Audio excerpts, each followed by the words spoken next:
샬롬, 하나님과 동행하는 새벽기도회 달라스 임마누엘 교회 권성철 목사입니다. 오늘도 하나님과 동행하며 풍성함을 누리시는 저와 여러분 되시길 주님의 이름으로 축복합니다.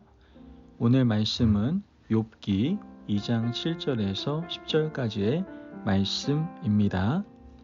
사탄이 이에 여호와 앞에서 물러가서 욥을 쳐서 그의 발바닥에서 정수리까지 종기가 나게 한지라.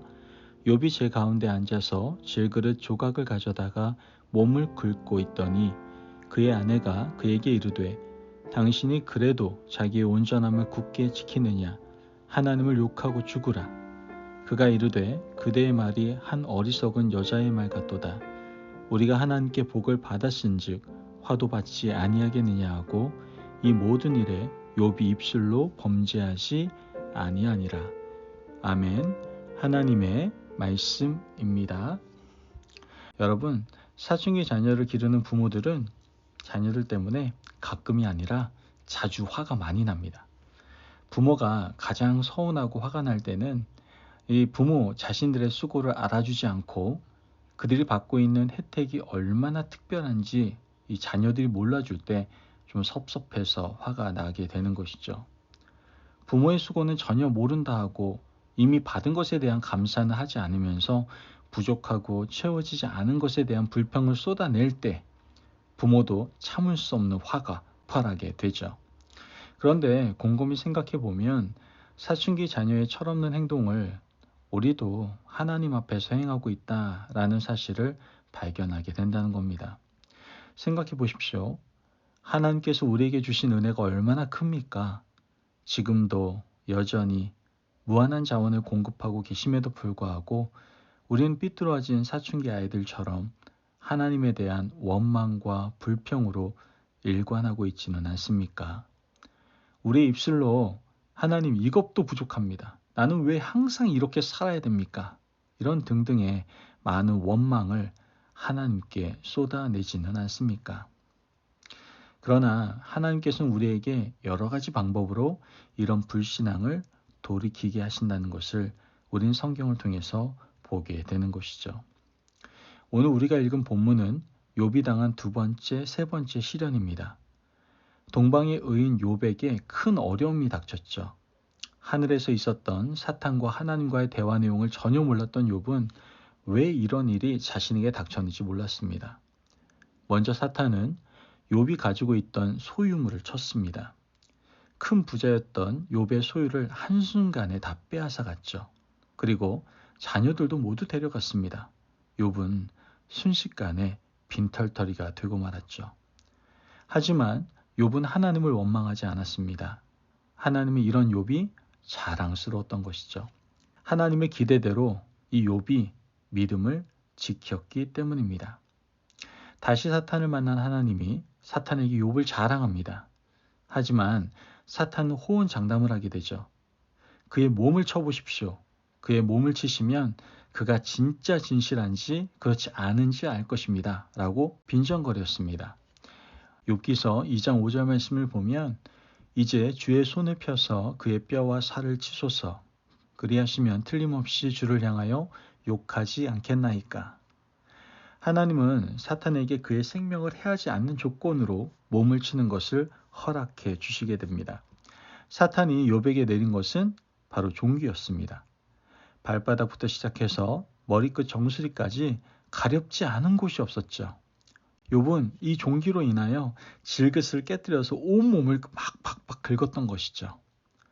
오늘 본문 7절에서 8절 말씀을 보면 사탄이 이에 여호와 앞에서 물러가서 욥을 쳐서 그의 발바닥에서 정수리까지 종기가 나게 한지라. 욥이 제 가운데 앉아서 질그릇 조각을 가져다가 몸을 긁고 있더니, 여러분, 이 모습이 얼마나 비참하고 슬픈 모습입니까? 그 모습을 지켜보고 있던 그의 아내가 너무 화가 났던 거예요. 그래서 하나님과 욥을 향하여 원망을 합니다.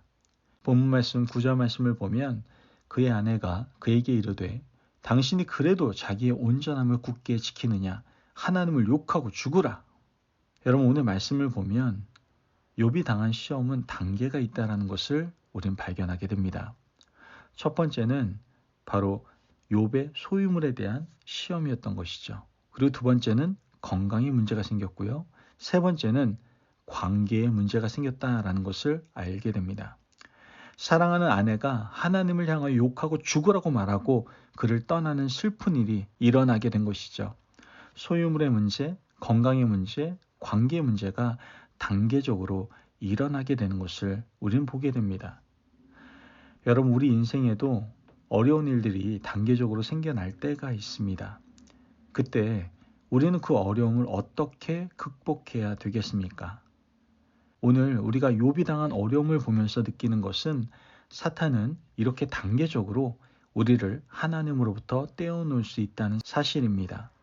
소유물을 가져가기도 하고 건강을 앗아가기도 하고 관계를 끊어놓기도 합니다. 그러나 사탄이 절대로 끊어놓을 수 없는 유일한 한 가지가 있는데 그것이 바로 하나님과 우리와의 관계다라는 것이죠. 소유물과 건강을 빼앗아갈 수도 있고 인간관계를 파탄낼 수도 있으나 사탄이 절대로 범접하지 못하는 것은 하나님이 우리를 사랑하시고 우리가 하나님의 자녀가 되었다라는 사실입니다. 그런데 우리가 가끔 착각하고 오해하는 것은 우리의 소유가 곧 하나님과의 관계의 전부라고 생각한다라는 거예요. 우리의 건강과 인간관계가 내가 가진 전부라고 착각하는 것. 여러분, 바로 그때부터 큰 문제가 생기게 된다라는 겁니다. 소유물을 잃고 건강을 잃고 인간관계가 사라지면 우리는 하나님과의 관계도 자연스럽게 부정하게 된다라는 거예요. 많은 사람들이 이 때문에 사탄의 시험으로 넘어지고 말았죠. 사실은 우리가 태어날 때 손에 가진 것은 아무것도 없었어요. 이 모든 것들은 세상을 살아가면서 하나님이 우리 인생을 사랑하셔서 베풀어 주신 선물인데 이 선물이 사라졌다고 해서 하나님을 떠나는 어리석은 행동을 우리가 하고 있는 겁니다. 사탄은 하나님과 우리와의 관계를 끊어버리기 위해서 소유물을 치기도 하고 건강을 치기도 하고 인간관계를 파괴하기도 합니다. 어리석은 사람들은 그것을 빼앗길 때 하나님을 원망하고 떠난다는 것이죠. 욥의 아내처럼 그렇게 우리는 하나님을 원망하고 떠난다라는 거예요. 하지만 욥은 사탄의 속임에 넘어가지 않고 있었던 것이죠. 오늘 본문 10절 말씀을 보면 그가 이르되 그대의 말이 한 어리석은 여자의 말 같도다. 우리가 하나님께 복을 받았은즉 화도 받지 아니하겠느냐 하고 이 모든 일에 욥이 입술로 범죄하지 아니하니라. 여러분, 이런 일이 있을 때 하나님을 떠나는 것은 우리 자신입니다. 이런 일이 있을 때 하나님을 원망하는 것은 바로 우리 자신이에요. 인생에 일어난 어떤 시련도 하나님과 우리 사이를 갈라놓지 못한다는 사실을 우리는 분명히 기억할 수 있어야 됩니다. 믿음의 위인들을 하나님께서 광야에 세우신 이유가 바로 이거예요. 손에 잡힐 것 같은 왕권이 눈앞에 있었는데도 하나님은 다윗을 모든 것에서 끊어버리시고 광야 가운데 세우시는 것을 우리는 성경을 통해서 보게 됩니다. 광야에는 소유물이 없어요. 광야를 걷다 보면 건강이 상할 수도 있습니다. 광야를 걷다 보면 인간관계도 사라집니다. 오직 하나님과 나 둘만의 관계만 남는다는 것이죠. 그 관계에서 하나님의 사랑을 인식하고 그 은혜를 기억하면 하나님이 다시 회복시켜 주신다라는 것이죠.